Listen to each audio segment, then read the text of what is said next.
41 साल के बाद सज्जन कुमार दोषी। 1984 दंगा मामले में कोर्ट का फैसला।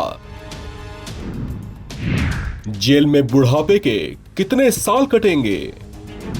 दिल्ली की राउज एवेन्यू कोर्ट ने 1984 के सिख दंगा मामले में आरोपी कांग्रेस नेता सज्जन कुमार को दोषी करार दे दिया है।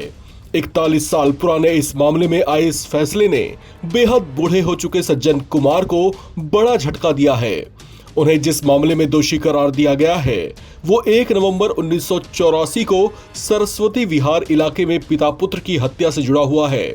अब उन्हें इस मामले में कितने साल की सजा होगी, इस पर फिलहाल सस्पेंस है। सज्जन कुमार की सजा को लेकर अब राउज एवेन्यू कोर्ट में 18 फरवरी को बहस होगी।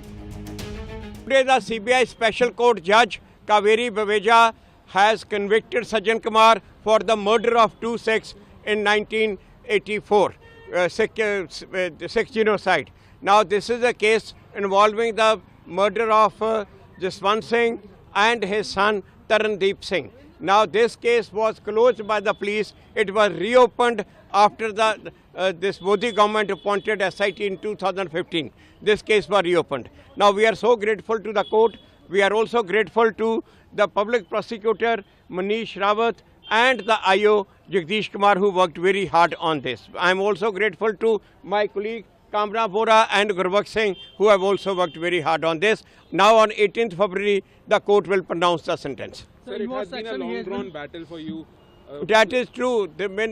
In fact, after such a long time, justice though has no meaning, but it doesn't mean that these guilty should go scot-free. They should be punished, and this will also send a message to other people in the country that if you are in the power, don't think you can get away after committing such heinous crime. A day will come when you will have to face the law. आपको बता दें कि 1 नवंबर को 1984 में पश्चिम दिल्ली के Rajnagar part 1 इलाके में सरदार जसवंत सिंह और उनके बेटे तरुणदीप सिंह की हत्या कर दी गई थी। उस मामले में यह आरोप लगाया गया था कि जिस भीड़ ने उस घटना को अंजाम दिया उसका नेतृत्व खुद सज्जन कुमार ही कर रहे थे। कहा जाता है कि सज्जन कुमार के उकसावे के बाद भीड़ ने बाप बेटे को उनके घर में ही जिंदा जला दिया था। भीड़ ने घर में तोड़फोड़, लूटपाट और आगजनी भी की थी। मारपीट कर घर के अन्य लोगों को घायल भी कर दिया था। ऐसे में उनके खिलाफ दिल्ली के सरस्वती विहार थाने में केस फाइल किया गया था। उस समय सज्जन कुमार के खिलाफ दंगा भड़काने, डकैती और हत्या से जुड़ी धाराओं में केस फाइल किया गया था। कोर्ट ने 1984 के सिख विरोधी दंगों के मामले में बरी किए गए लोगों के खिलाफ अपील दायर करने पर दिल्ली पुलिस से सवाल भी किया। कोर्ट ने कहा कि अभियोजन गंभीरता से किया जाना चाहिए, न कि केवल दिखावे के लिए।